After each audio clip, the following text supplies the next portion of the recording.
before the meeting we will say prayers, but before that I need to talk pretty quickly about how we are broadcasting today. The meeting will be broadcast live over the internet, and we're again broadcasting full council via YouTube. We're streaming this meeting live to the ECC Democracy YouTube channel. In addition to the audio broadcast and recordings of both will be on the internet after the meeting. Further details can be found on page 3 of the agenda. Now, I'm pleased to say that prayers will be read by the Right Reverend Hugh Allen, OPIM, the titular Abbot of Beeley and Chaplain to the Chairman of Essex County Council. Please, can you mute your microphone during prayers? Abbot Hugh.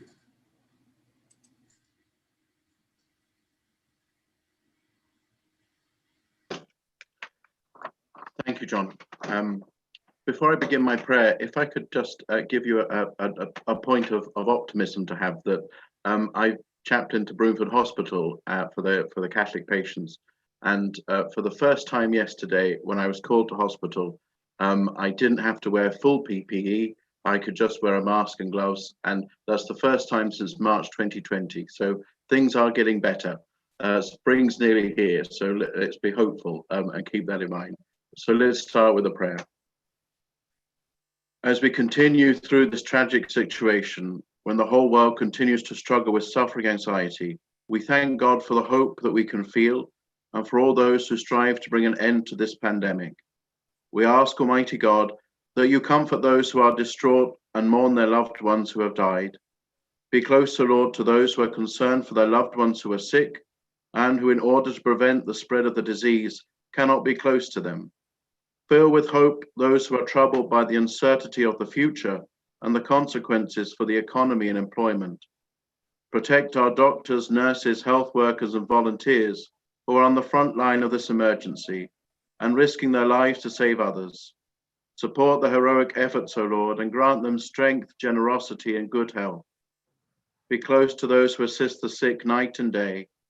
Heavenly Father, help us realize that we're all members of one great family, and to recognize the bonds that unite us, so that in a spirit of fraternity and solidarity, we can truly be of service. Make us strong in faith, persevere in service, constant in love. Heavenly Father, we come to you today asking for wisdom and support as we begin this meeting. May everything we do be for the good of the people of Essex and for all those we're called to serve. May we remember that the people of Essex are the ones who have authority here, and that we are called to be guided by the standing orders of love, dedication, and service. Help us to do good this day, O Lord. We ask this through Christ our Lord. Amen. Thank you, Abbot Hugh, and thank you equally for the wonderful service you've done to this council over the last 3 years. It's been very much appreciated, and I'm really fond of the idea that you have your sea legs, because of course part of your parish is the Falkland Islands and Tristan da Cunha, and if you can get there on a boat you can survive anything, so thank you very much indeed. Right, this now marks the start of the formal meeting of the council, and can I remind everyone that although members are attending remotely, remain engaged during the meeting and don't respond to emails or texts if you can help it. And keep your microphone on mute for the duration of the meeting unless you wish to speak. And remember to address all remarks through me. I can confirm that I've received a list of members wishing to speak on agenda items in advance, and that I will call everyone on that list. And in these times when we're having to do these Zoom meetings, it is phenomenally helpful, but we will hopefully soon get back to normal where anyone can raise their hand whenever they wish. If others wish to speak or raise a point of order or personal explanation, use the raise hand function. Don't raise your physical hand, because with at the moment 85 participants, I might just somehow miss it.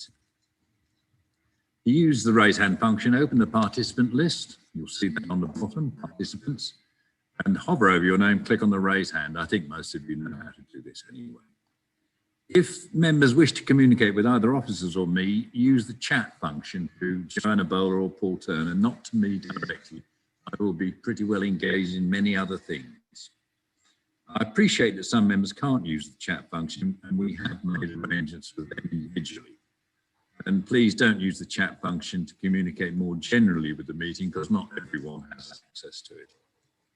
If you do lose your connection, and this can happen and has happened already this morning, we'll get you back as quickly as we can. You may want to contact Paul or Joanne, and you have the mobile numbers to let them know that you dropped out.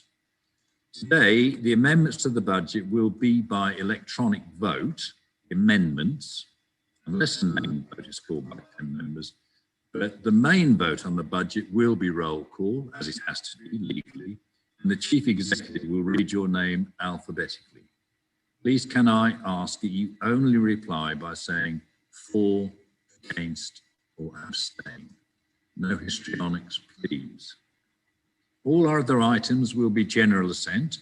Of course, it is open and remains open to you to request a named vote. Please don't stand up. It might be quite interesting if some of you did. If members want a named vote, 10 members need to raise their electronic hand, and then we shall do a named vote by roll call. Right, I now move on to apologies for absence. I believe it's going to be Margaret, so I'm not sure Gavin is here yet. Margaret. Okay. Margaret. Chairman, thank you. We have not received any apologies for absence today. Thank you for that, Margaret. Very pleased to see. Item number 2 is declarations of interest. They can be made now or at any point during the meeting if it becomes apparent that a member has an interest that needs to be declared.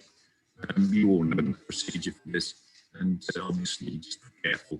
If anything does come up that you need to declare, stick your raised hand up and I'll take a declaration. I would like to remind members of the advice they've been given by the monitoring officer concerning those who may have any arrears of council tax outstanding for 2 months or more.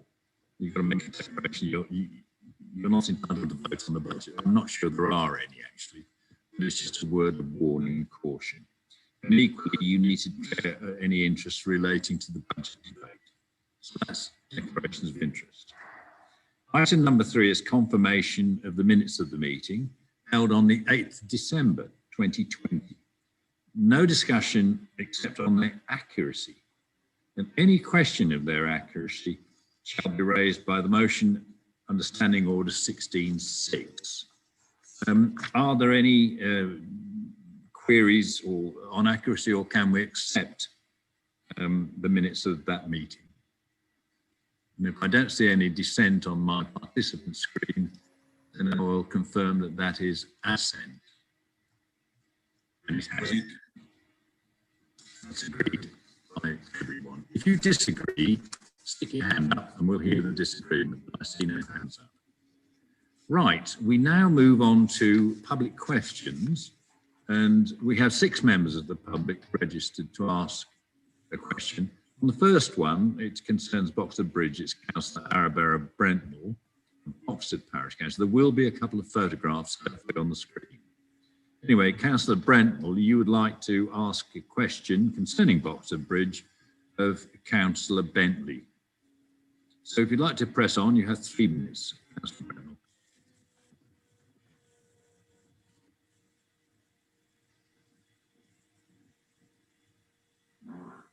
Mr. Chairman. Something good. The historic and listed Boxted Bridge spans the River Stour in the heart of the Dedham Vale area of outstanding natural beauty, an area where, as laid down in the National Planning Policy Framework 2019, great weight should be given to conserving and enhancing landscape and scenic beauty, and which has the highest status of protection in relation to these issues, including cultural heritage. Having allowed it to fall into disrepair, Essex Highways intends to demolish it and build a much larger structure with widening of the junction, because a desk study showed that fire engines cannot safely manoeuvre the junction. In fact, they can and have done since the bridge was built in 1897. In flagrant disregard of their own option study of 2018, without public consultation, and in unminuted closed meetings, the decision was taken last summer, 2020, by Essex Structures to proceed with option 7B of that report, discounted therein because it would urbanise a section of the AONB and is likely to require planning permission, which would be unlikely to be granted.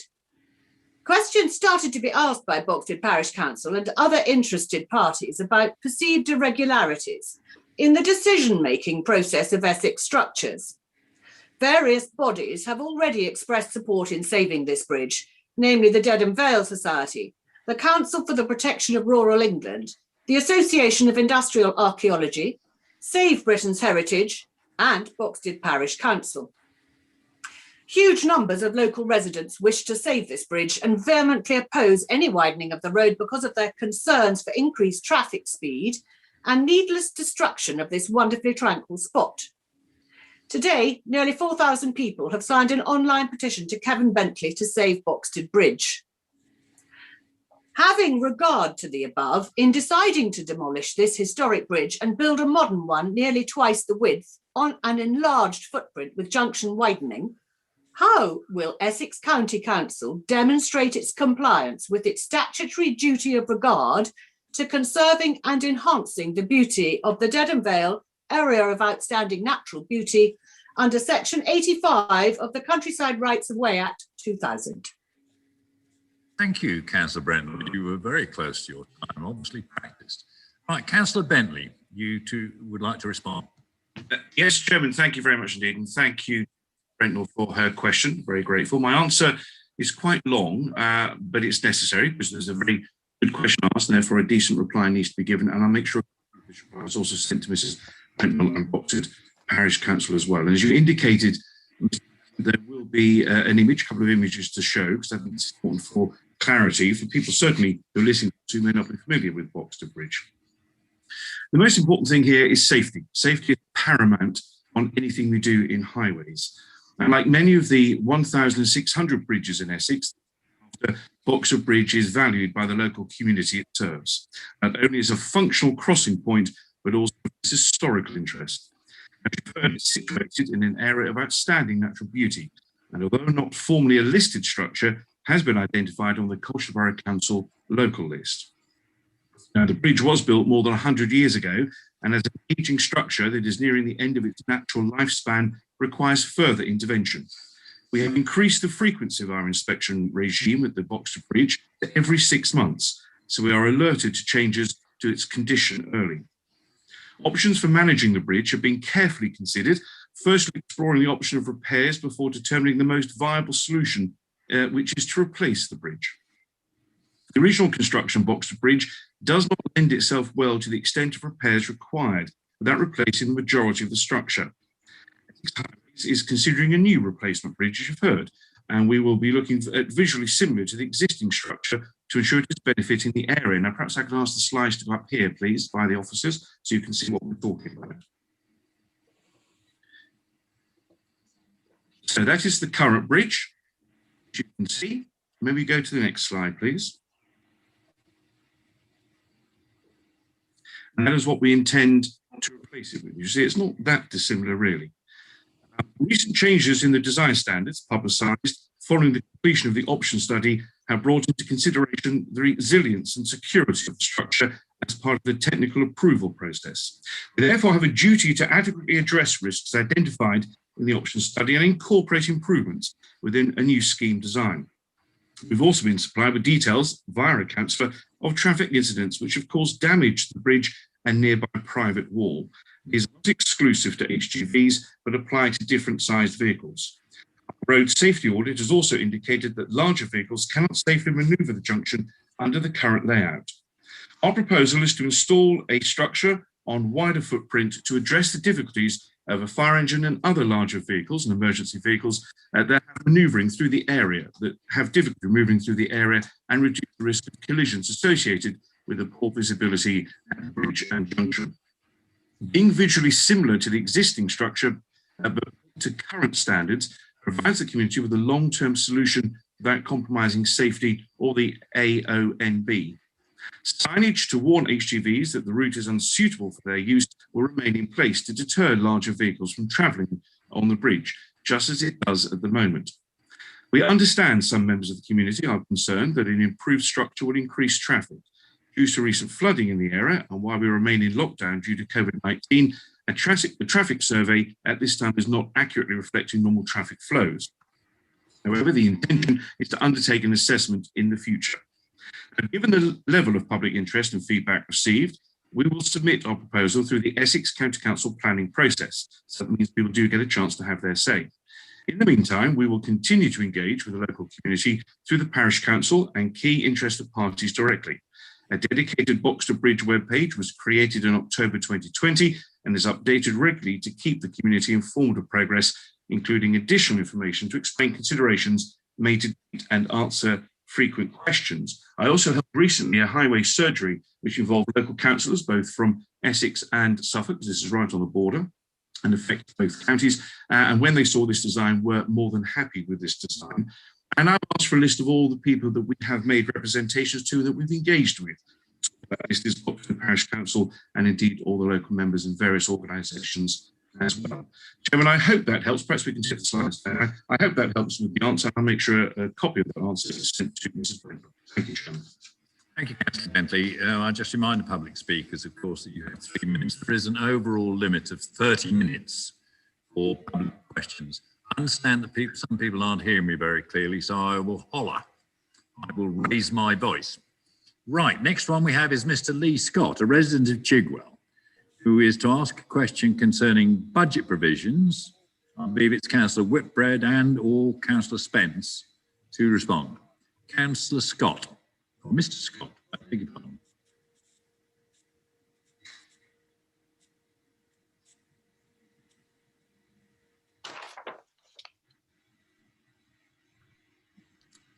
I see no Mr. Scott at the moment.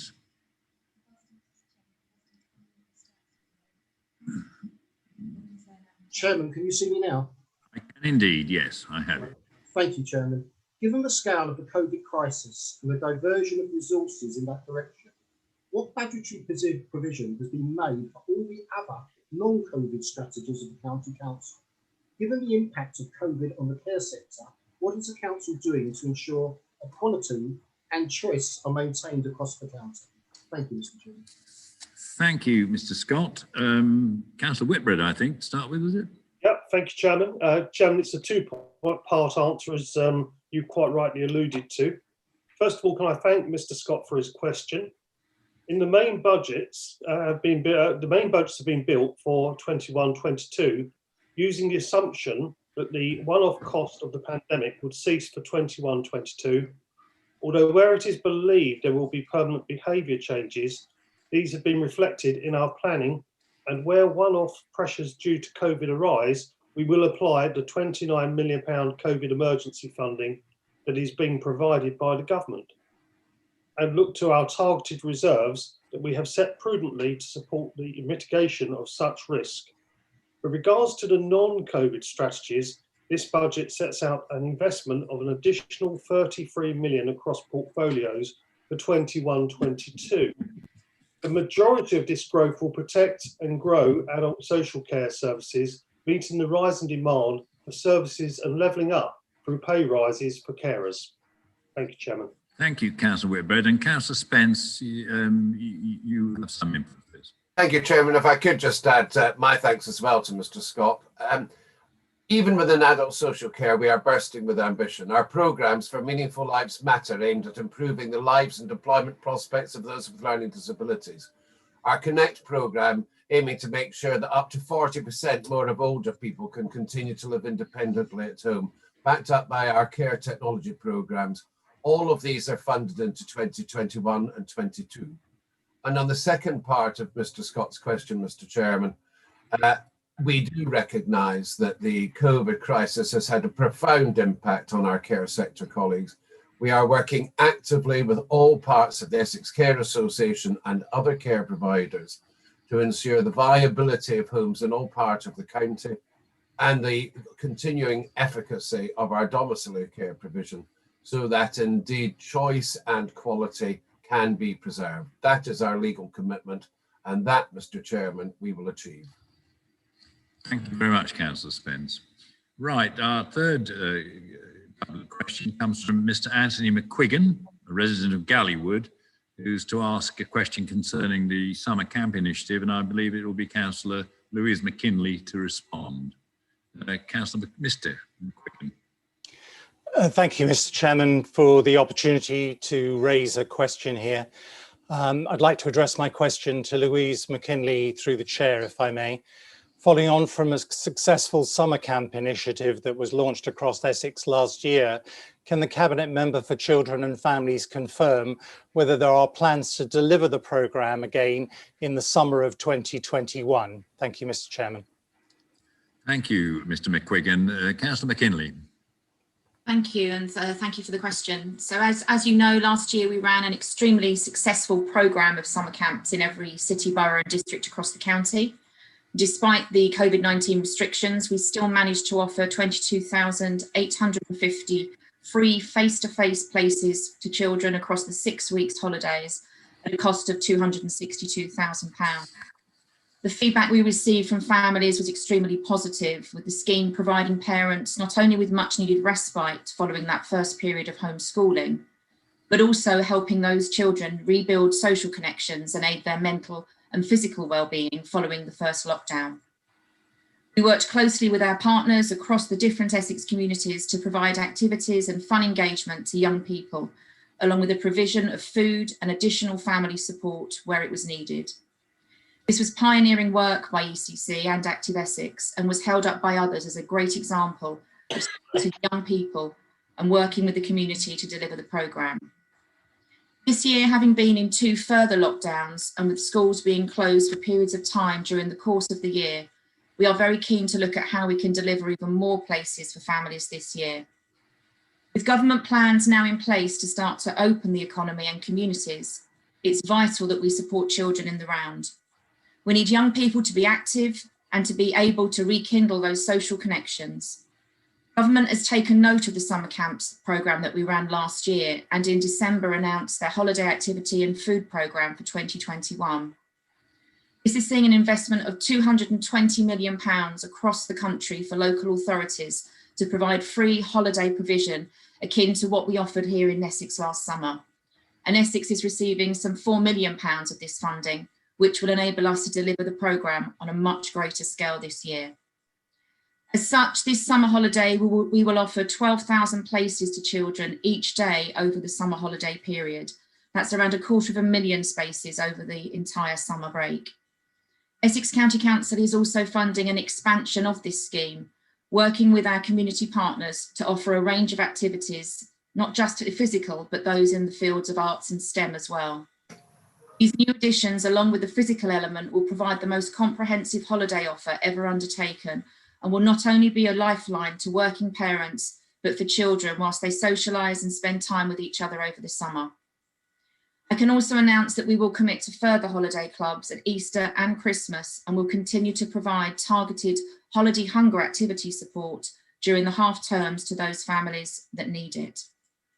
We're mindful of the lost education that children have experienced over the past few months, and studies show that children who attend extra and co-curricular clubs, whether that's after school or at weekends, tend to have higher confidence, a greater sense of well-being and belonging, better social skills, improved teamwork experience, all of which will be vital in helping children to catch up after lockdown. Our focus is very much on supporting and nurturing these elements, and the summer camp programme is the cornerstone of the work that we're doing in this area. Thank you.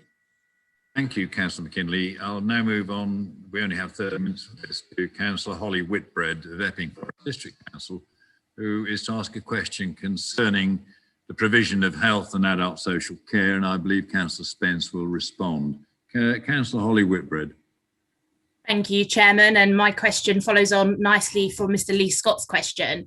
Essex County Council's provision of adult health and social care provides vital services for some of the most vulnerable in our local communities and is one of the county's most important functions. During the pandemic, these services have proven to be more important than ever before. What work is being done to ensure that the best possible service is being delivered for those who need it the most, while providing good value for all local taxpayers. Thank you, Chairman. Thank you, Councillor Whitbread. Right, Councillor Spence. Well, Chairman, thank you, and thank you, Councillor Whitbread. It does indeed follow on. The programmes I mentioned, Meaningful Lives Matter, Connect, Care Technology, all are programmes which enhance the quality of the lives of the residents whom we serve, while at the same time achieving greater value for money for the residents who pay the bills. And it's worth remembering that we spend 600+ million on social care, more than we raise in council tax. So it is a fundamental piece of this that we will continue to drive for value for money in the services we provide professionally and in the ways that we work with the community. And if I may, Mr. Chairman, I only this morning got some statistics about what the Essex Welfare Service has achieved since Essex County Council launched it a year ago. We have now served 207,000 residents. 382,000 tasks have been completed. Over 11,000 volunteers have been involved. The latest, of course, being involved in the new shielding that we're doing for another 18,000 residents of the county, and the work being undertaken with the surge testing in Brentwood. Mr. Chairman, it's not always about spending money. It's about how we engage with communities to enhance the greatest value for that community and for the residents overall. So, Councillor Whitbread, I thank you for your question. And if you want to know more, I shall, of course, be happy to give you more information offline. Thank you very much, Councillor Spence. And the fifth question is from Mr. Andrew Schrader, resident of Basildon, to ask a question concerning financial savings. And therefore, Councillor Whitbread, Cabinet Member for Finance, will respond. Mr. Schrader. Thank you, Chairman. I'm very grateful for the opportunity to ask a question. Could I ask the Cabinet Member, given the financial pressures on local authorities, could he please explain how the savings for 2022-23 will be achieved? Thank you. Thank you. Right, Councillor Whitbread. Yeah, thank you, Mr. Chairman, and thank you, Mr. Schrader, for a very good question. As an Essex resident, it is entirely right and proper that he should be interested in and concerned about how we propose to deliver savings and continue to deliver the most important value for money for the taxpayer locally. As is the case every year, it isn't as simple as savings and efficiencies. It is about working in the most effective manner, as we've just heard, for our residents. Essex County Council continues to be the only council of its size and scale of spend and that falls within the top 10 most effective councils. During the pandemic, we have demonstrated increased agile and flexible working, and it's important that we don't stand still, but continue to transform the organisation and move forward for the benefit of all.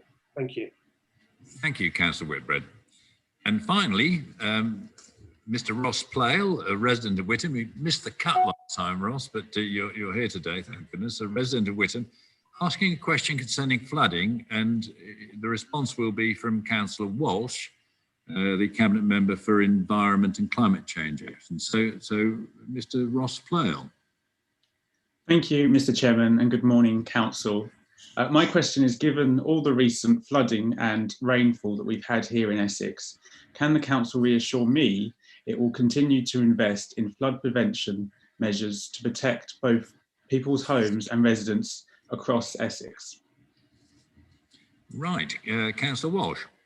Thank you, Chairman. I'm grateful for the question, and I can confirm we will continue to invest in flood prevention measures to help protect the residents and their homes across Essex. Over the past 6 years, we've spent over £17 million with an additional £7 million worth of external funding to help reduce surface water flood risk to over 1,400 residential properties in Essex. And of course, this helps protect local businesses and surrounding roads and other important infrastructure. Additionally, the Essex County Council Floods team has spent £1.7 million as part of the ongoing programme of flood defence improvements.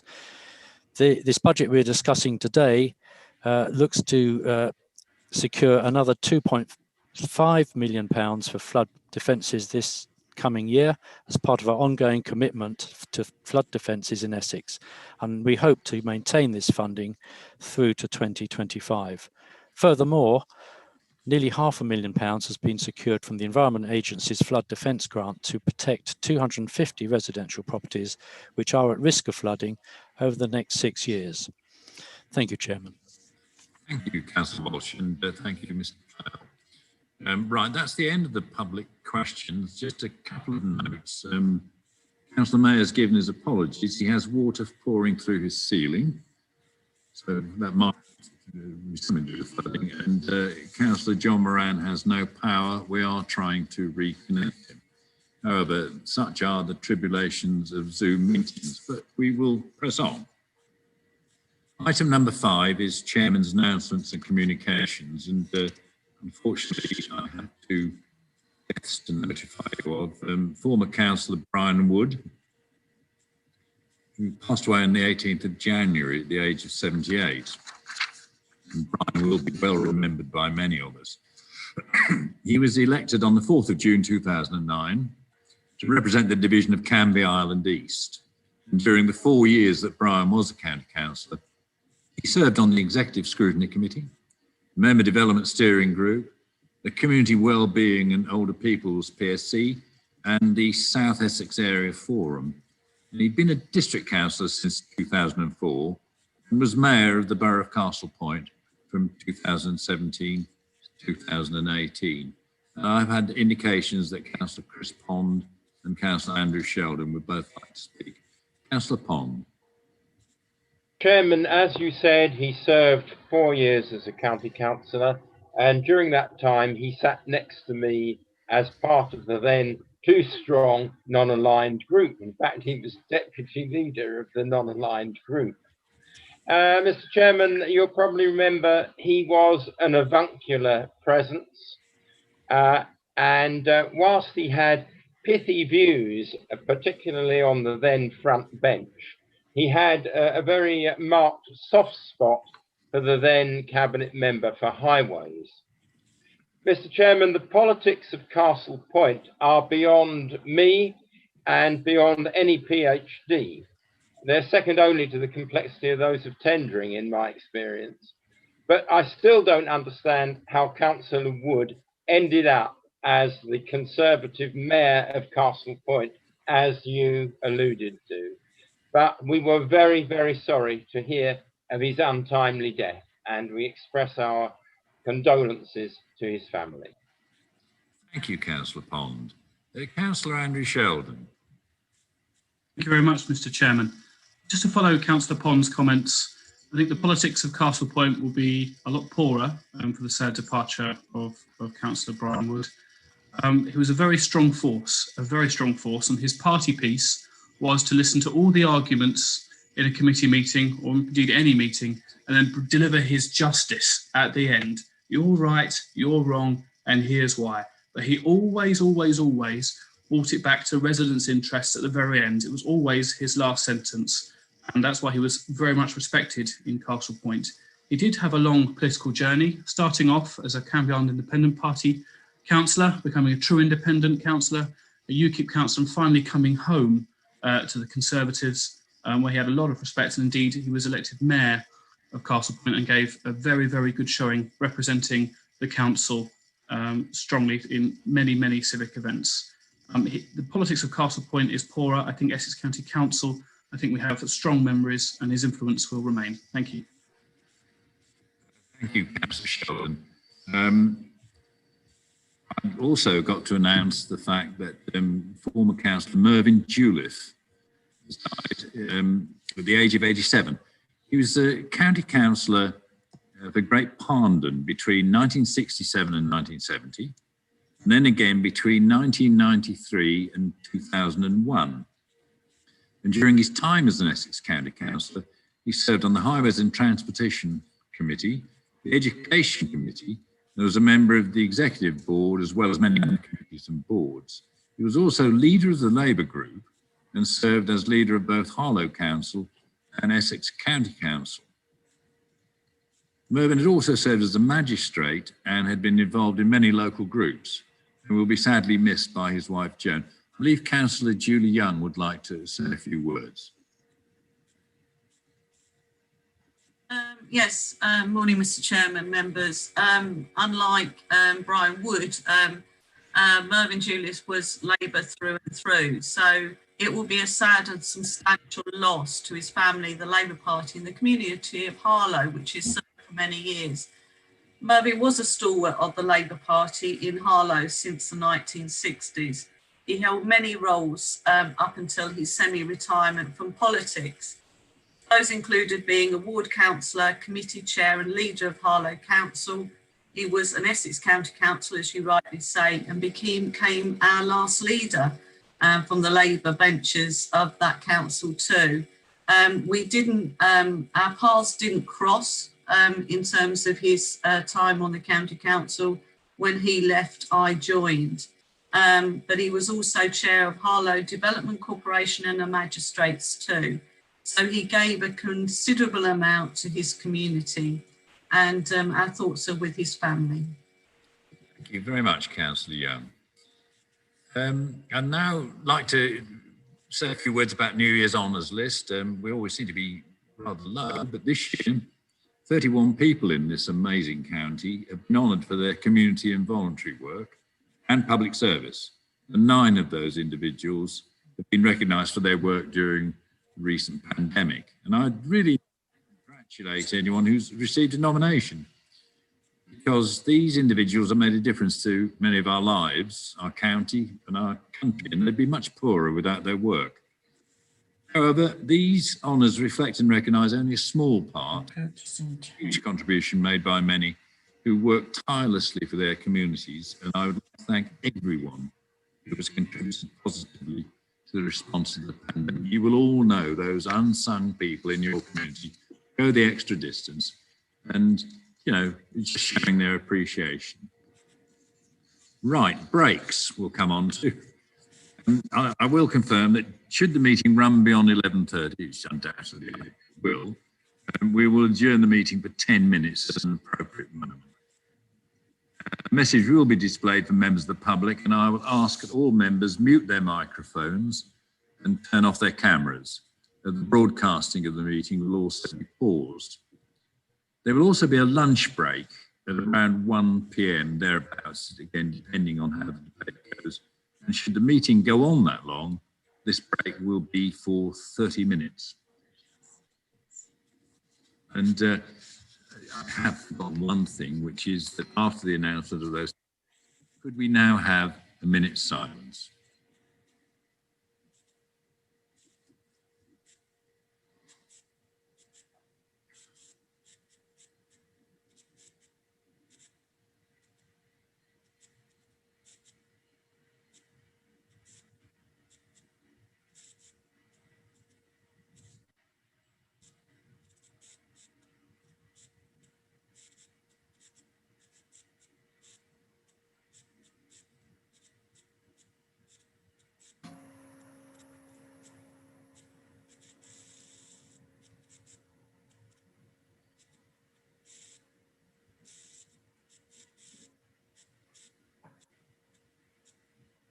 Thank you, members. Right, I will now move on to petitions. And we have been notified of one petition in advance, and I'd now like to invite Councillor John Spence to speak and present his petition concerning fallen fruit from trees causing a nuisance on footpaths. And I believe that the Cabinet Member for Highways, Councillor Bentley, will respond. Councillor Spence. Well, thank you, Chairman. And this may seem a strange thing for people to submit a petition about, but in Chancellor Avenue in Chelmsford, when it was developed 20 years ago, it was beautifully designed with trees lining both sides of the road. Unfortunately, those trees are crabapple trees, and they have continued to grow and fruit ever more vigorously. And our neighbours and the neighbours and residents of that road express their willingness to take care of their own maintenance of these trees, to cut them back at their own expense. I can personally testify to the skating rink that the pavement becomes in autumn as these apples fall and rot, despite the best efforts of residents on 2 or 3 times a day to try and sweep them up. It is a very difficult position, and the residents of Chancellor Avenue plead with the County Council to find a solution. So far, that has not been forthcoming. Thank you, Councillor Spence. Councillor Bentley to respond. Well, thank you, Chairman, and thank you, Councillor Spence, for his petition, which no doubt officers will collect. They will go through the usual process. Of course, absolutely. As you heard me say earlier, safety is the watchword of keeping things safe is the most important thing that we do. And therefore, I shall immediately look into this and provide Councillor Spence and his constituents with full reply. Right. I think that really summarises the petitions, and it was an interesting one. We'll now move on to the main item on the agenda, and that is the organisation plan and budget 2021 and 22. And it's to receive reports, which are on pages 33 and 45 from Councillor Whitbread, Cabinet Member for Finance, and Councillor Dick Madden, Cabinet Member for Performance, Business Planning and Partnerships. The report is comprised of two parts, and part one is the section 151 officers report, and part two is the organisational plan and budget 2021-22. There are also obviously many appendices. The Essex organisation plan, the equality impact assessment pay policy statement, budget consultation report, and the flexible use of capital receipts strategy. And members are requested to agree those recommendations and before we move on to the main budget debate. So could I have agreement on that? Chairman, if I may. Chairman, I was going to, in conversation with Councillor Madden and indeed with Paul Turner, we had concluded that that would be better as part of the overall budget process as well. So if, with your indulgence, I would do on your guidance and on your instruction, I will so move, but I'll wait for your approval before I actually formally move it, Chairman. Absolutely accepted, and I think it makes an awful lot of sense. So therefore, first part of the budget debate, which will encompass those issues, and I'll now call on Councillor Finch, the leader of the council, to move the budget, which he will formally move, and I assume will not make a speech at the moment.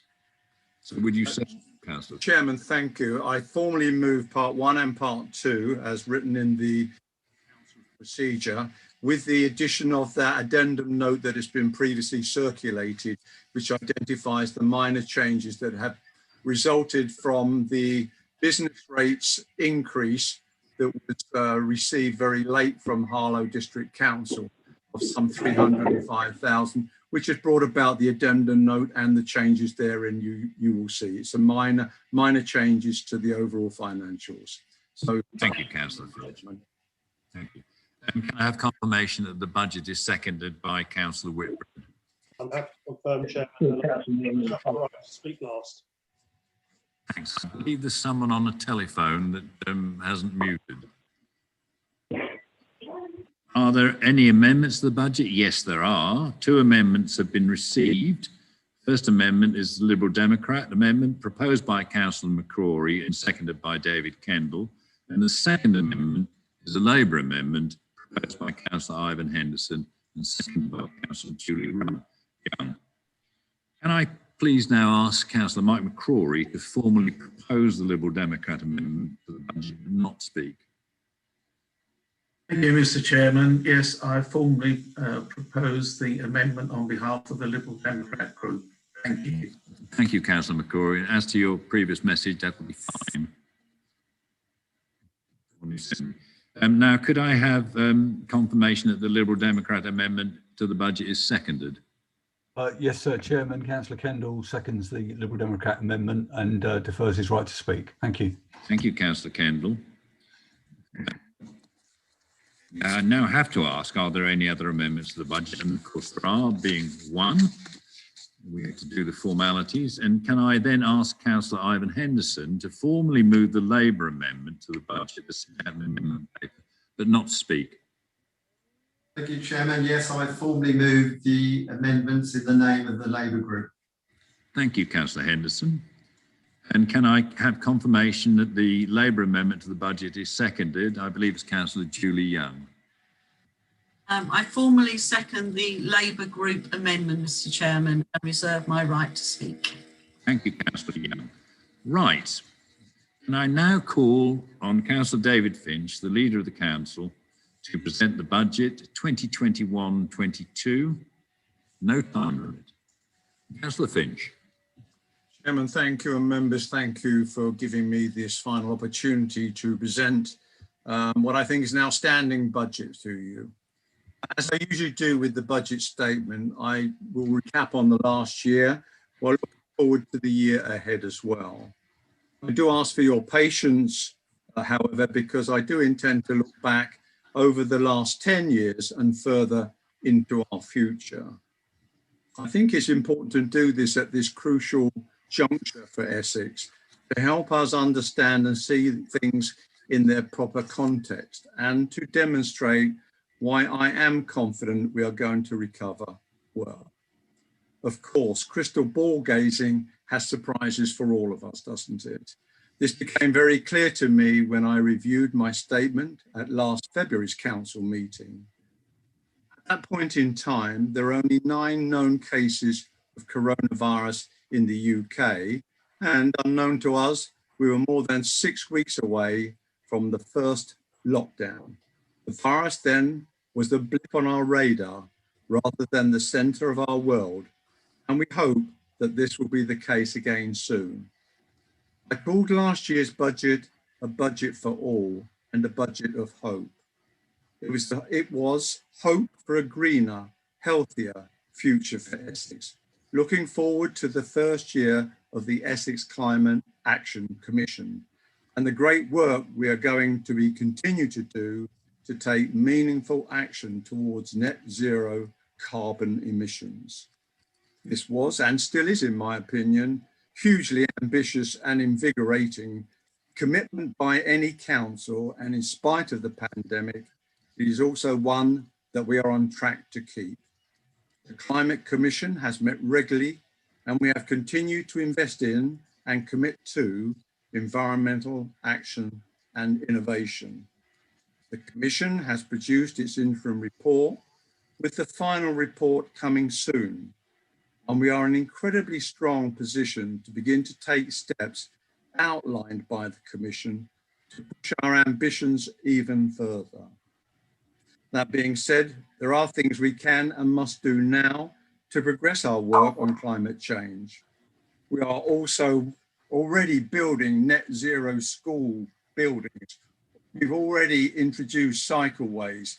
We've already sought to convert our street lights to LEDs, and we're already using innovative low carbon techniques such as leaky dams and natural flood management. On top of that, the Essex Forest Initiative, planting 375,000 trees for our county, is ahead of schedule. And in the last few weeks, we announced how we will spend the first 2.5 million of the 5 million climate reserve. By using that money on a hugely ambitious program, delivering green growth, net zero buildings, renewable energy and electric transport solutions, while making our county more resilient to the impacts of climate change, supporting our natural environment and bringing in millions of pounds of national funding. And today I can announce a further 1 million for community action for the Essex environment.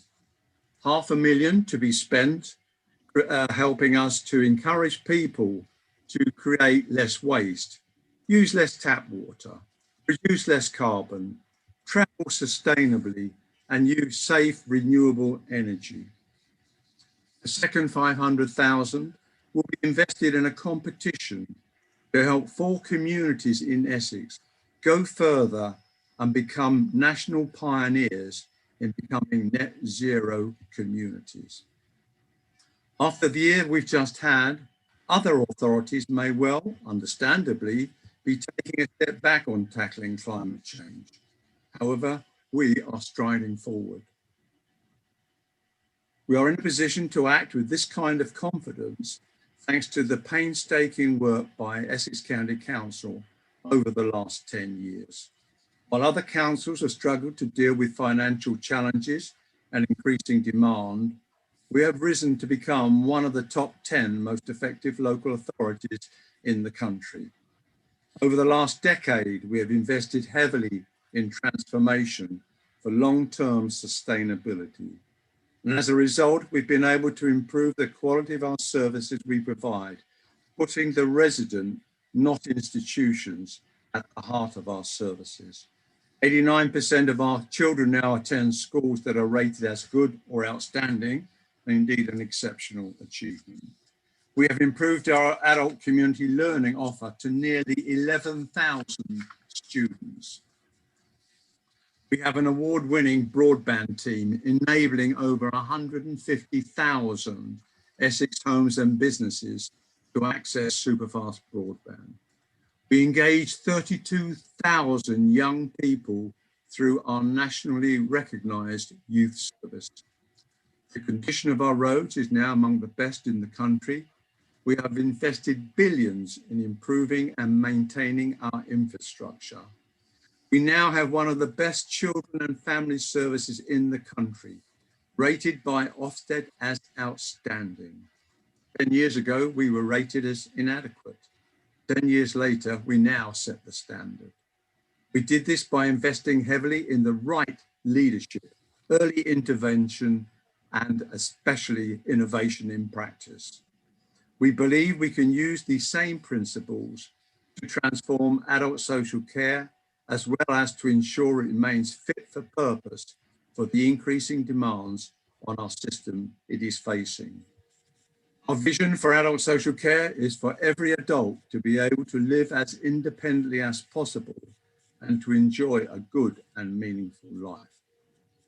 And of course, in order to continue to deliver the excellent services our residents have come to expect, we must manage our finances extremely carefully.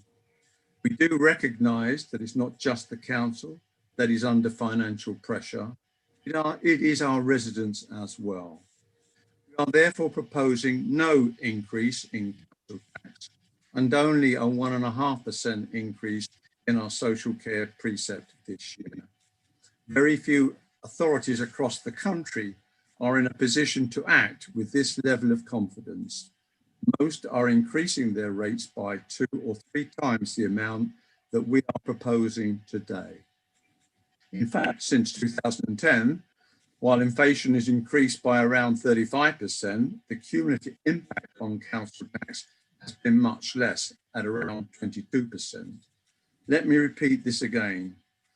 Thanks to how effectively this council is run, in the last decade, Essex County Council has increased council tax at a rate that is almost 40% lower than inflation. We are under no illusion that the task ahead of us is easy. I know our workforce is weary after a year of heroic effort, and we will do everything we can to support them. We also know that our work is not done. Our communities and businesses have struggled. There is a brewing mental health crisis. Unemployment is at a 30-year high. Inequality has also risen, and the educational shortfall for our children cannot be underestimated.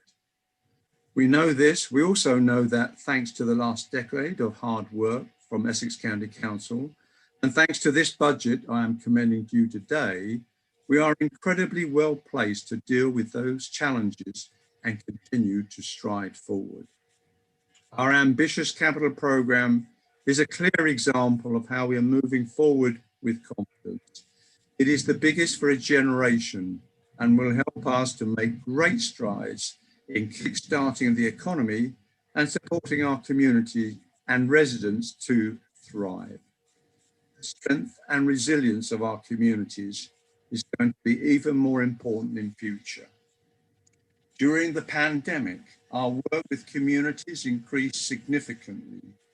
Through the establishment of the Essex Wellbeing Service, we recruited over 7,000 volunteers, and they are still working hard, supporting members of their community who are shielding or self-isolating. This approach has been recognised across the country, including by Cabinet Office, who hailed us as an exemplar, and by over 40 councils across the UK who have approached us to help replicate this model. Indeed, Chairman, our very own councillors have been crucial in supporting our communities online, in person, and also through the Locality Fund. The Locality Fund has been a great success. More than £700,000 has been invested by our members in more than 350 worthy local community initiatives. I'm pleased to announce that thanks to your success in using this fund for good, we will continue for the next year with each member again receiving £10,000 to spend in their divisions. This demonstrates our commitment to local action, putting more power and control in the hands of our residents' elected representatives. Another demonstration of this, we are today committing a further 7.2 million capital funding to our local highways panels. That is 200,000 more for each panel each year for the next 3 years. On top of this, we will also add another 180,000 to the revenue budget for local highways panels. This will help you to deliver many of the more minor schemes, small highway projects that had a big impact for your residents. And under education and our young people, we absolutely must not forget the difficulties faced by our county's children this year. We worked hard to support children during the last year. We supported them with meals and spent 900,000 on 5,000 laptops to those who needed them for remote learning. And we did that before all of the newspapers actually joined in that program. We were, through Louise McKinley, not only a thought leader, but an action leader as well. The sooner we begin to address this issue, the easier it will be to solve. We need to work fast and act decisively. It is our intention to establish an education recovery task force to lead and oversee the recovery of our children. The task force will work alongside the county's committed education leaders to re-establish young people's hopes and aspiration for a successful future. It will have an independent chair who can work with the newly appointed National Education Commissioner, Sir Kevin Collins. We want to start this work immediately. In the short term, the focus will be on supporting our children and young people in their exam years, supporting our most vulnerable and disadvantaged learners, and supporting the emotional well-being and mental health of all of our young people. I will set aside 1.5 million in a reserve to support this task force work. We will begin by supporting our children through the summer, setting them up for the school year ahead. As you heard from Councillor McKinley earlier, we are already offering our most comprehensive summer activity programme ever.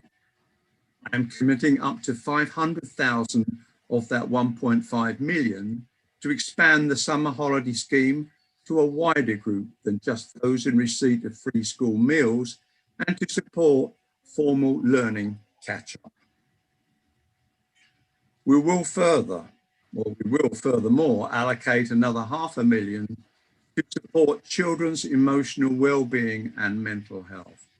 We will ask the Education Recovery Task Force to assess the impact of the pandemic on children's emotional well-being and mental health, and from that assessment determine where best to allocate this funding. It is not only our children's children, or rather it's not only our county's children, who will require support for their mental and emotional well-being. We saw a large increase in mental health assessments completed during the first lockdown, and nationally the number of people reporting signs of depression has doubled. The increase in unemployment across Essex will also see people experiencing more stress. We commissioned, alongside with the NHS, a comprehensive emotional wellbeing and mental health service. Coupled with this, the Essex Wellbeing Service has been supporting mental wellbeing and befriending support for residents since the first lockdown last year, and we've launched an ambitious program of support for our own staff as well. Our health and social care workforce in particular will be hard hit. As I speak today, they are still at the forefront, supporting those in most need through this crisis, much as they have done for nearly a year with little respite.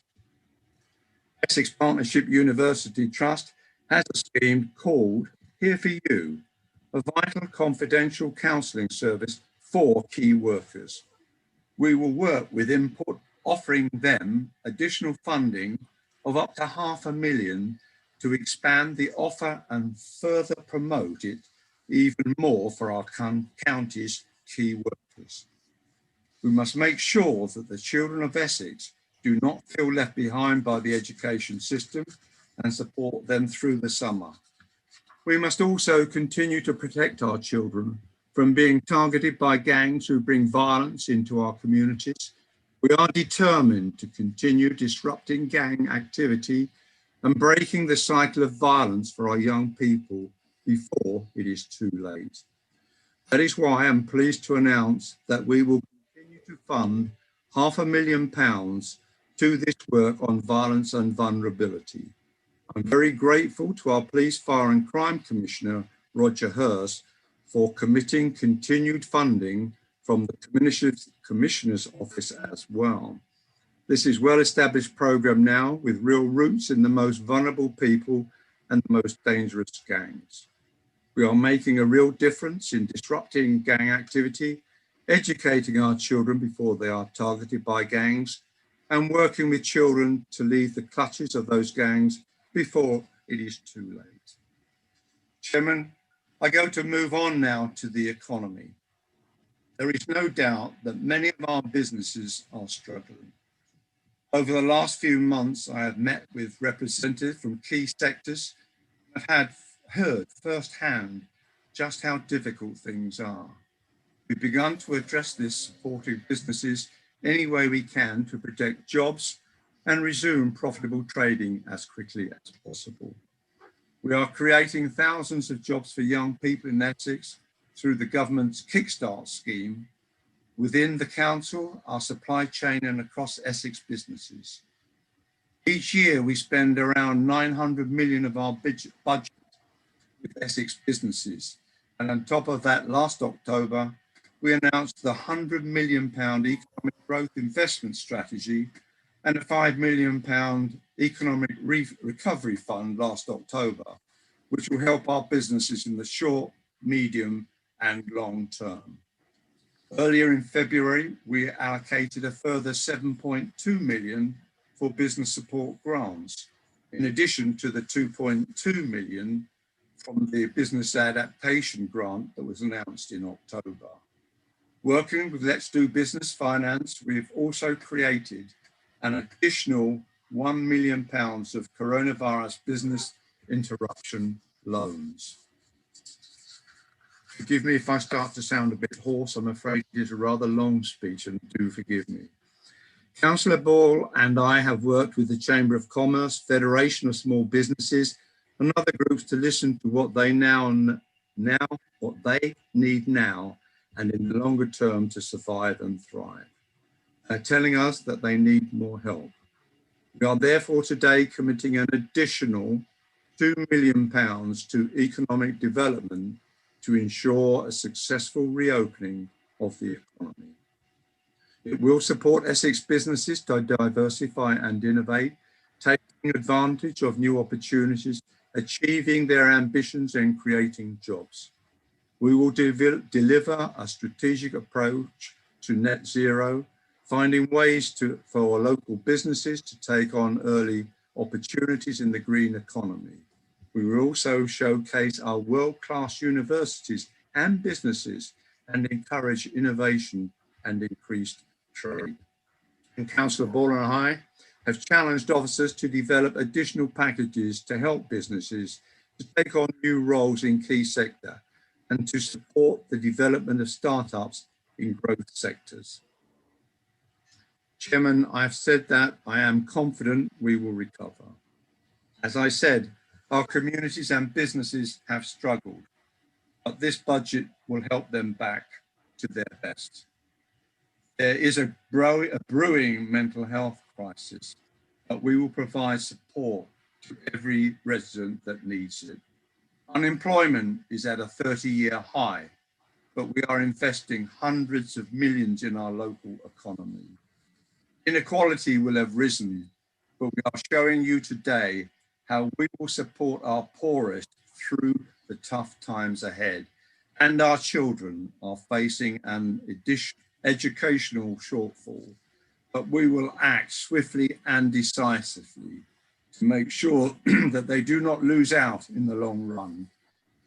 I have demonstrated today how this council continues striding forward, excuse me, through difficult times over the last decade.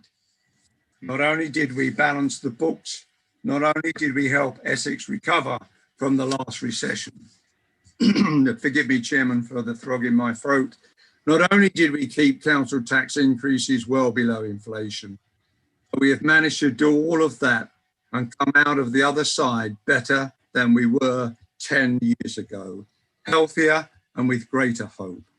So if you ask me why I am confident we will recover, I will tell you this: we have done it before and we will do it again. Thank you, Chairman. And I apologise for the gruffness of the voice. Thank you, Councillor Finch, and I'm sure your message came across clearly. Thank you very much. Right, we now move on to Councillor Mike McCrory, leader of the Liberal Democrat group, to speak to your amendment to the budget and respond to the Leader speech. And you have 10 minutes, Councillor McCrory. Thank you very much, Mr. Chairman. Well, I'm sure we can all agree that the last 12 months have been a year like no other, certainly in our lifetimes. I must begin by paying tribute to our public services who have responded so magnificently to the quite unprecedented challenges they have had to face from this awful pandemic. NHS staff, teachers, police and local government staff have served us unselfishly in the finest traditions of public service. We truly owe them a huge gratitude. We must remember too the many families in Essex who have lost loved ones in the most tragic of circumstances, unable to visit or spend time with their relatives in their final moments. It is my hope that a fitting way of commemorating the nearly 2,500 Essex residents who have lost their lives can be found. The devastating impact on our many businesses will have a long-lasting effect, despite the grants and loans distributed so efficiently by our Essex councils. The voluntary sector has once again shown the strength and commitment of Essex residents to help people in their local communities. It is in this context that we consider this council's budget for the forthcoming financial year. It is therefore a real concern to us that there is a £46 million black hole in the Conservative budget. Quite how that can be presented as a balanced budget, I am at a loss to understand.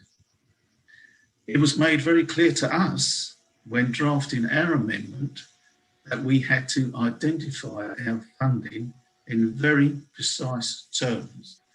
And yet the administration's savings, some would say cuts, will come from, as yet, unidentified sources listed under vague, generalised headings. I do not recall the words risk, unknown demand and uncertainty been used so frequently in any previous budget in my 16 years.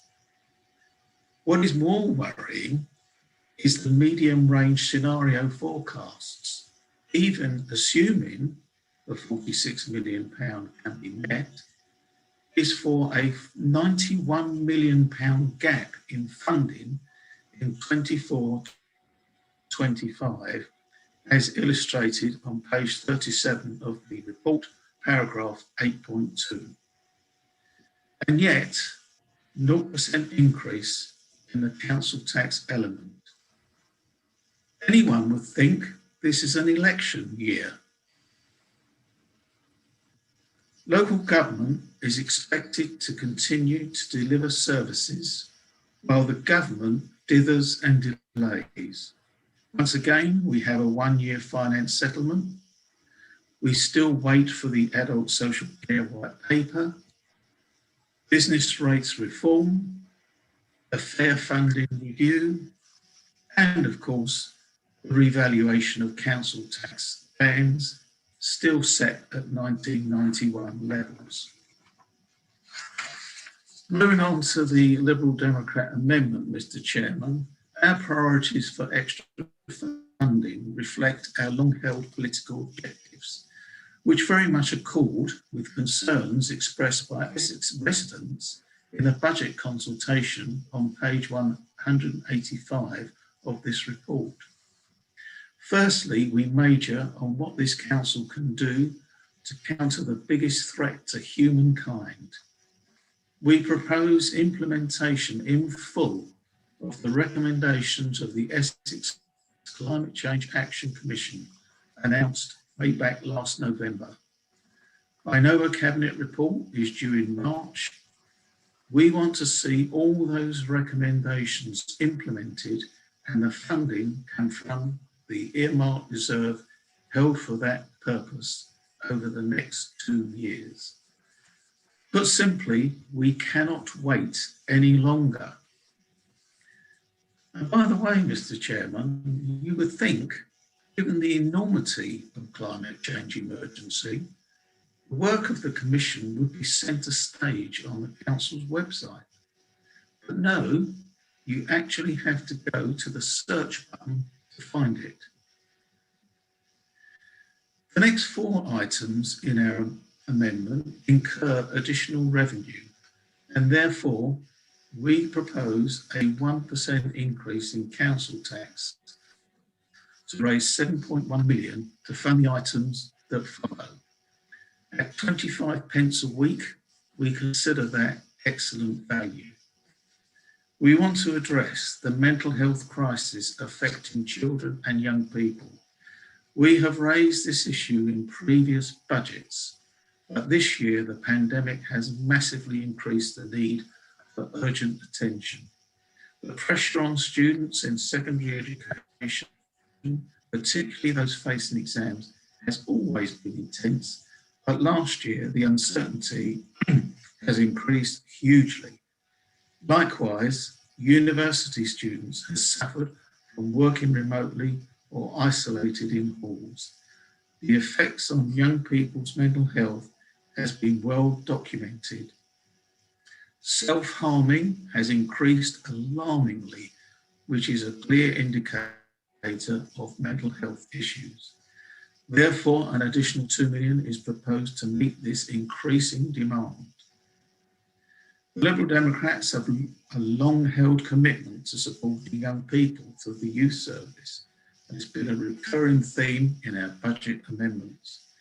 This year is no exception, as personal contact has, of necessity, been severely limited, and we propose an additional £500,000 to help our youth workers in re-establishing their contacts, particularly with the hard-to-reach young people.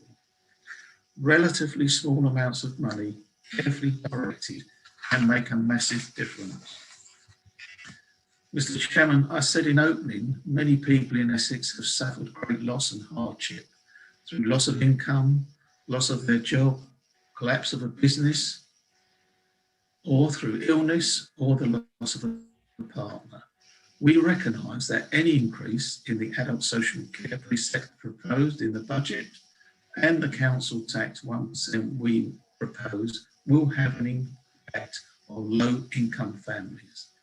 We are therefore proposing an additional £2.1 million to the local council tax support scheme to support families and individuals who are struggling to make ends meet through no fault of their own.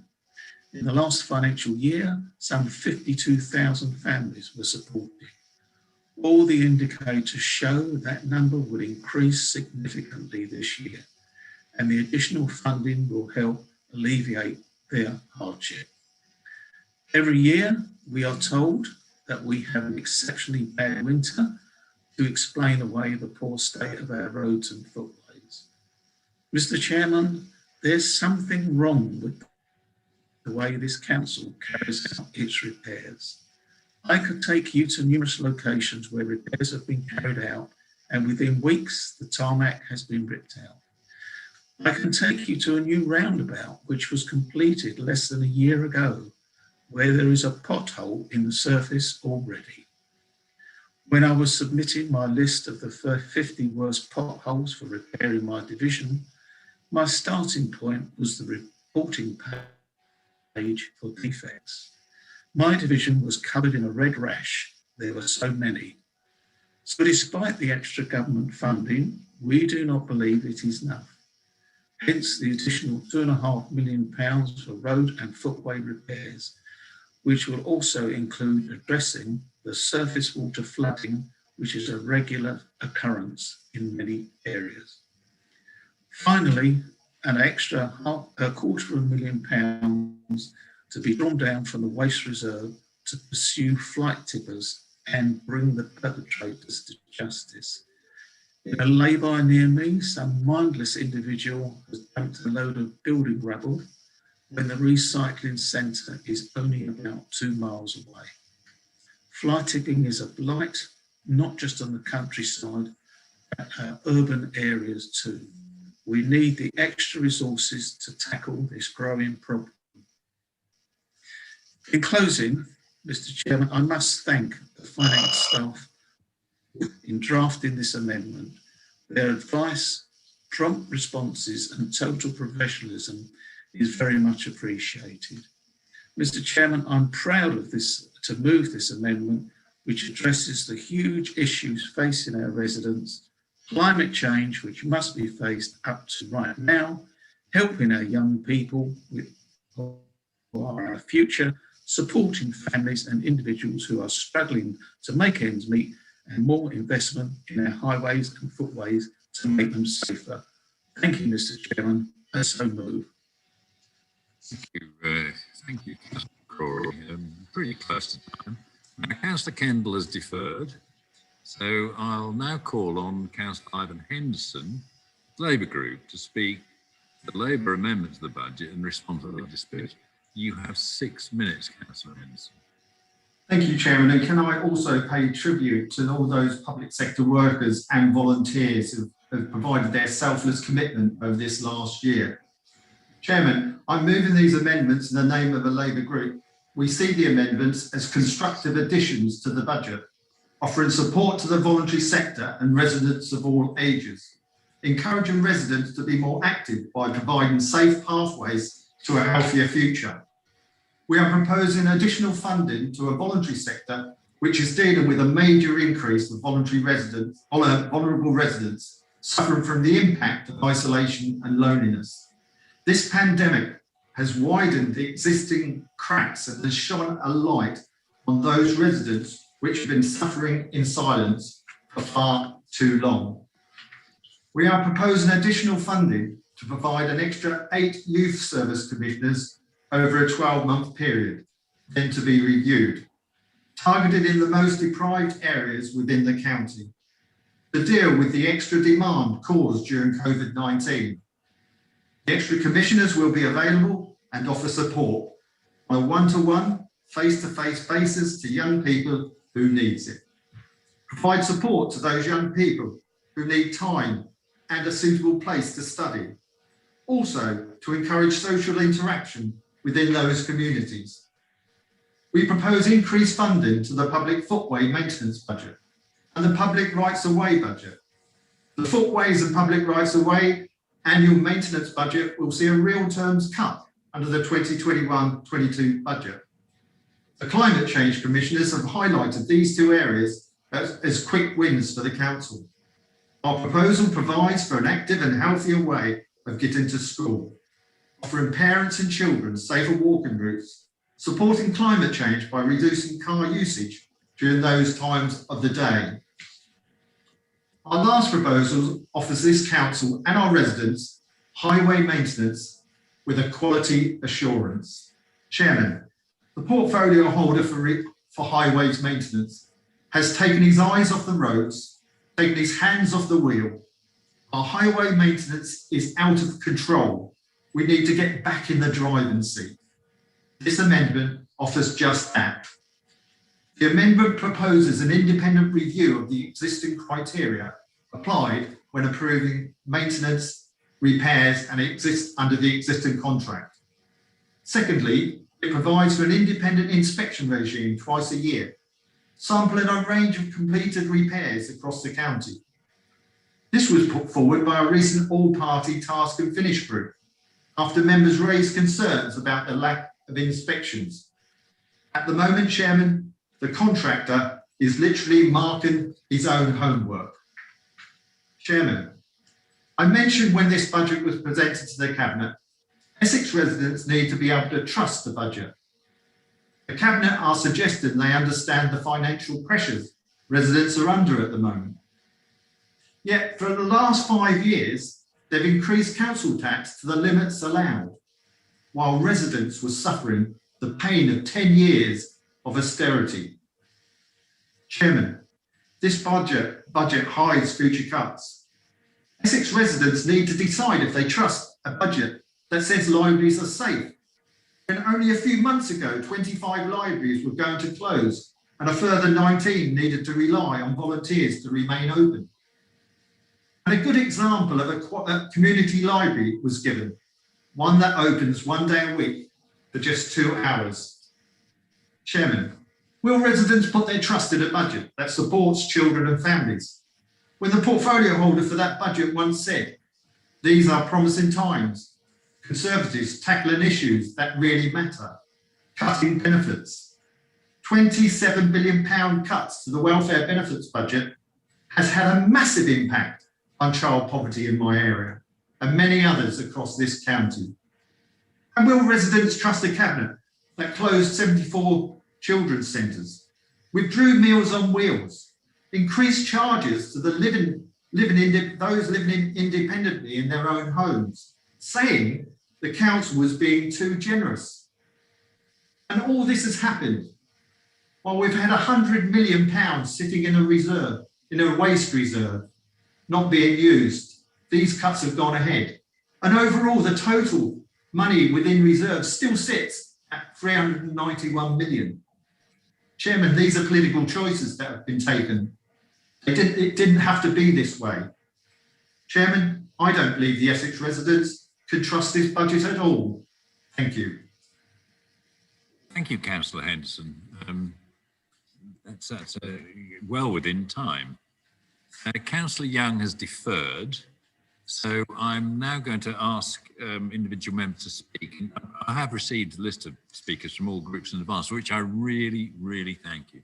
Because running meetings like this, it's not the same, so you've done really well on that. You will have up to 3 minutes each, and Cabinet members, instead of us going through the whole Cabinet, giving them a set time, if they're speaking on the generality of the budget, they've got 3 minutes. But if they're speaking on specific issues in the budget, or there's some comments made or amendments proposed to the budget, then they have 6 minutes. And obviously anyone who indicates on that basis, I will accept. Now, and Councillor Whitbread will wind up at the end of the debate, and then obviously will be after Councillor Kendall and Councillor Young have spoken. So I will now start the debate. We're getting very close to where I would normally have a break, but I think that it's not the right time in the middle of the debate to stop. So I think we will press on. I do have 18 speakers, so brevity being the soul of wit. I'll start with Councillor Mark Durham. Thank you very much, Chairman. Nice to be first. Chairman, the leader has delivered a budget speech that is probably the most innovative and inspirational heard in recent years. He and every cabinet member, along with senior officers, have worked tirelessly to produce a budget that not only means a zero council tax impact, but also delivers on key aspects that will benefit every resident in Essex. In what has been the most challenging 12 months since the end of World War II, and in the face of unprecedented financial pressures, this Conservative administration has quite simply hit the ball over the boundary for a 6, rather better than our cricketers, unfortunately. I'm particularly pleased to hear of the additional £2 million for economic development to help Essex businesses to survive, to recover and to thrive in the last months of the COVID pandemic and the following period. We now know the roadmap ahead of us, and in the next 4 months, business sectors will be able to reopen, and with the help given by some of the initiatives being developed by the Economic Recovery Task Force, they should be in a good position to bounce back with the inevitable demand that will come after the release from lockdown. As Chairman of Visit Essex, we represent what is recognised as one of the hardest hit sectors, and much of this valuable industry will not see any significant opportunities until after the 17th of May at the earliest. Indeed, the wedding and function businesses are looking to late June, and even this is subject to review. But with the support of this council and bodies such as Visit Essex, the vast majority should survive and be able to cash in on the pent-up demand from nearly 18 months of postponed events. Indeed, today, some airlines are showing a 600% increase in bookings since last night. Our Love Local campaign will promote great Essex businesses, great Essex produce, its attractions, its landscapes, and its opportunities to the residents of this great county. I want to offer my hearty congratulations, Leader, and every Cabinet member. The members and all residents of Essex should be duly proud and thankful for your efforts. And yes, Councillor Henderson, they certainly can trust this budget. Thank you. Councillor Durham. Councillor Chris Pond. Chairman, Councillor McCrory and I probably both remember the time when, about to leave the county of Essex against its will, our town suffered a rate rise on budget day from 10 shillings in the pound to 14 and threepence in the pound. That was really resented, an example of local government profligacy, but it meant that budget day was important before those days of capping. Mr. Chairman, I have generally supported the administration in their budgets, as I thought they were generally responsible, and as I will do on this one, because I regard this as a steady as she goes budget. I do rather question the need to present minor amendments dressed up as grand amendments when they are not sawing a great branch out of an enormous holly bush, so much as manicuring it with nail scissors. I once angered our erstwhile colleague, Bill Dick, by arguing why it was right to vote for the Liberal Democrat amendment and then the Labour amendment and then for the budget itself. But I think it was a logical thing to do because I think on the whole, the administration has it right, although it may get a few things wrong. In his speech, the leader, and I thank him for the advanced copy of the speech, spells out the achievements of the last decade, and those are real. I agree with him. But naturally, his list didn't include some of the less notable achievements, such as the Bank of Essex, the Essex Lottery, Park Night lighting, or the humiliating U-turn on the closure of all those libraries which Councillor Henderson referred to. And I would remind members that we have only 3 years to go of the moratorium. But I do applaud the sense of order and probity that Councillor Finch has brought to the leadership, and we will miss him as he retires. The next great challenge, as the leader and the opposition leaders have both said, is how to deal with climate change. We shall see what definite change comes out of the final report of the Commission. The incoming leader needs to be ambitious, to think big, and to make sure that by 2024, the next election, the things which are recommended from clean air to a greener society generally actually do come about. Thank you, Chairman.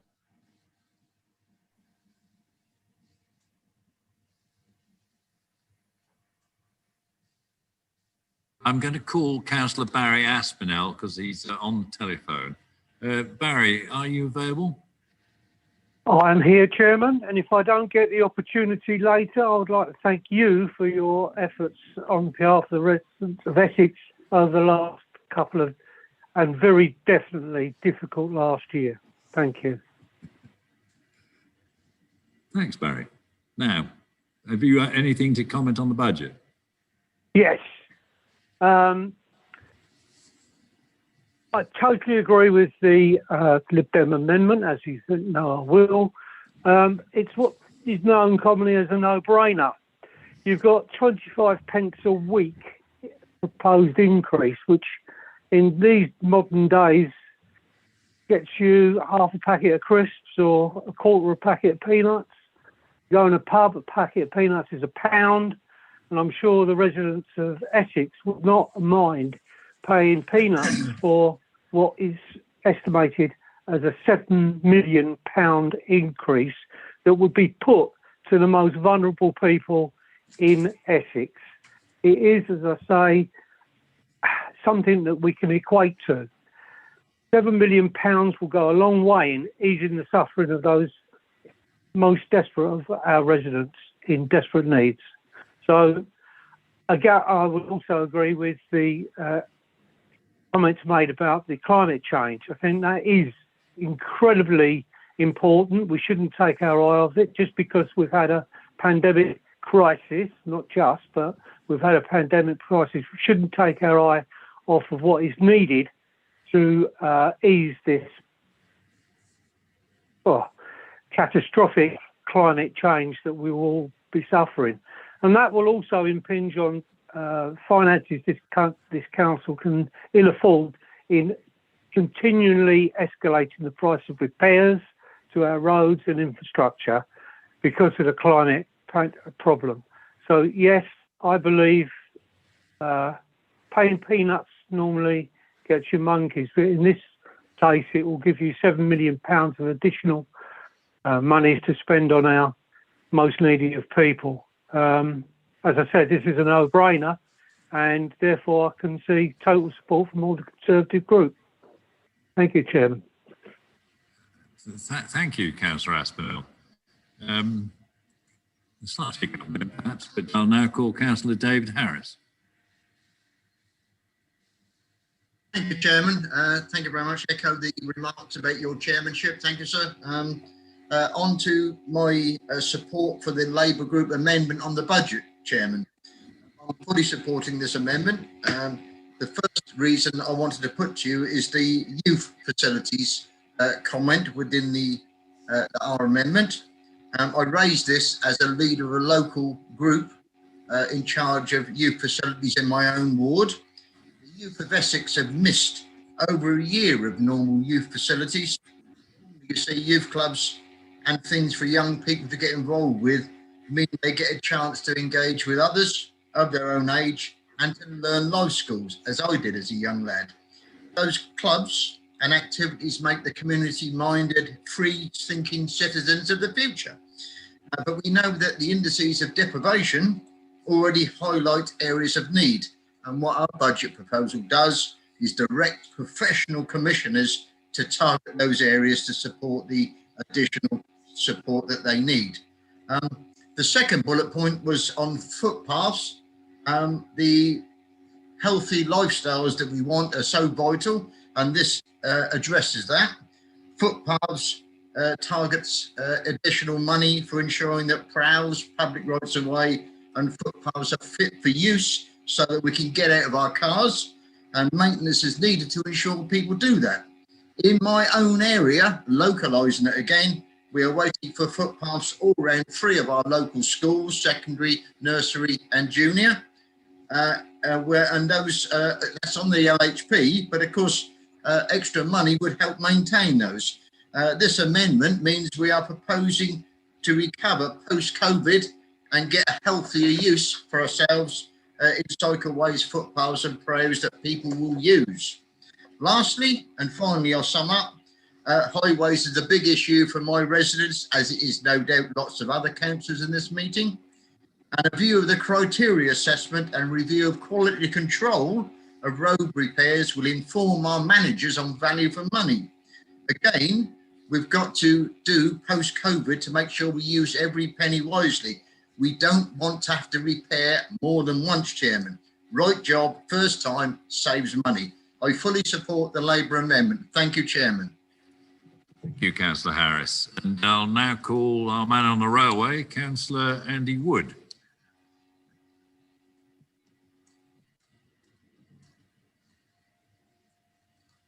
No? Maybe we've lost him on the track somewhere. I'll hold on for a moment. We'll go to Councillor Kerry Smith. Hello, Chairman. I'm back. Oh, you're back. Hold on, Kerry. Yeah, sorry. Righto, Andy. Sorry. Thank you, Chairman. I'd like to just thank the officers of Essex County Council and all the volunteers and all the people in the social and everything for all the hard work they've put in over the last year on this COVID. What I'd like to say, Chairman, is yes, this budget looks really good on paper, and it's, you know, people will think, oh yes, we're not increasing council tax. The only thing is, when you really delve into this budget, you realise that we are heading for massive cuts if we're to avoid this or find this 49 million. So this budget is hiding all that from our residents. I would like the budget to have actually realised this and to treated our residents with a bit more respect and actually tell them the truth of what is happening, because at the moment, this budget is hiding a lot of cuts that are coming along our way. The other thing is, along with waste, now we live in 21st century, and I'm really concerned. We're talking about this climate, and we're talking about the countryside and everything, and yet we're dumping millions and millions of tons of waste into the ground still. We have this waste reserve, and yet we're still dumping millions of tons into our ground, which is unacceptable in this time, in this century. That's one thing that I would like to have seen sorted, so that we don't actually dump the waste like this, because it's our future. It's our children's future with this, because once it's dumped, it takes years and years to actually rectify get rid of the methane and all that. So I would like to see better on that.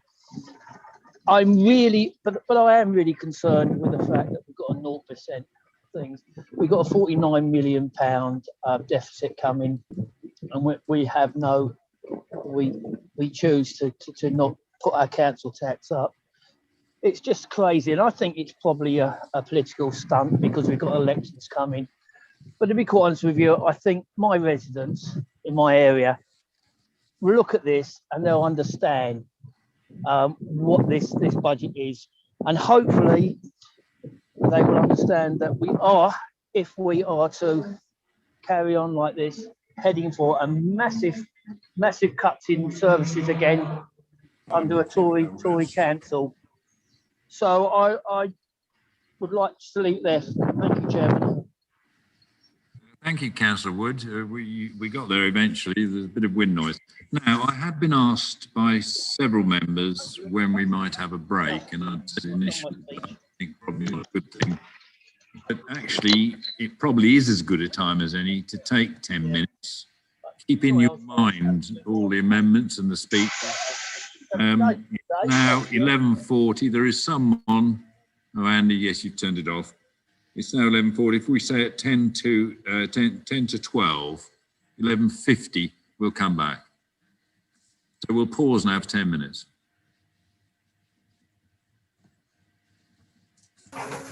Right. In the screen.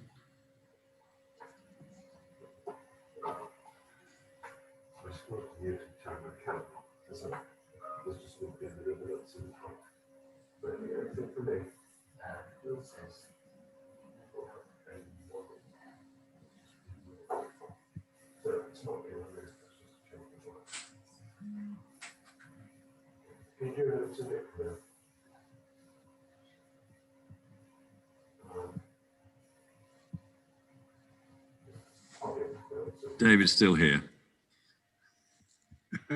Sorry. We're pretty solitary, David, I think. I know. I'm just going to duck out and then come back in, Chairman, if I may. Yeah, I think there were several requests. I don't like stopping a debate. You know. David, before you go, can I just say that was the best speech I have heard in a whole range of chambers. I'm sure others will say so, but David, that was excellent, excellent, excellent. Oh, thank you. Very kind of you, Derek. It was very, very kind. Right, I'm going to nip out and get a drink, and I'll be back in 5.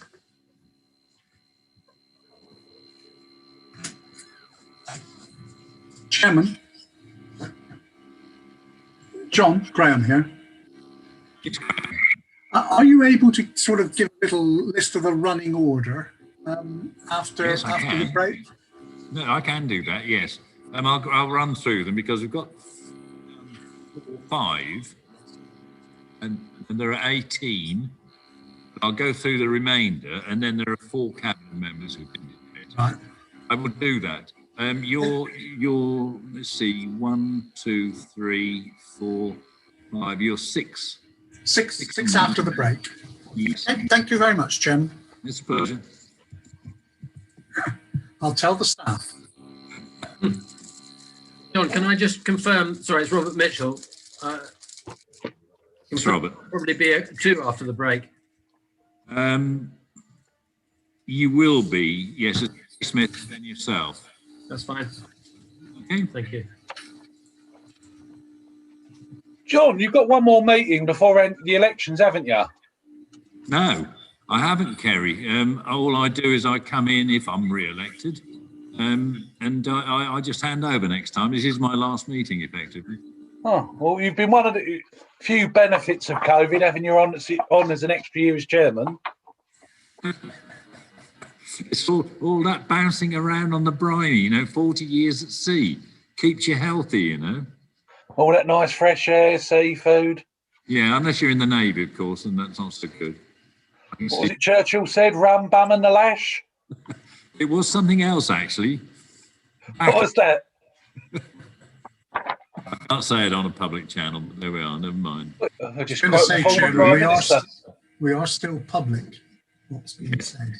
Only quoting a former Prime Minister, one of our great leaders, Graham. I'm not disputing that, Kerry. All I'm saying is, for some reason, this meeting is still going out public. It may have adjourned now.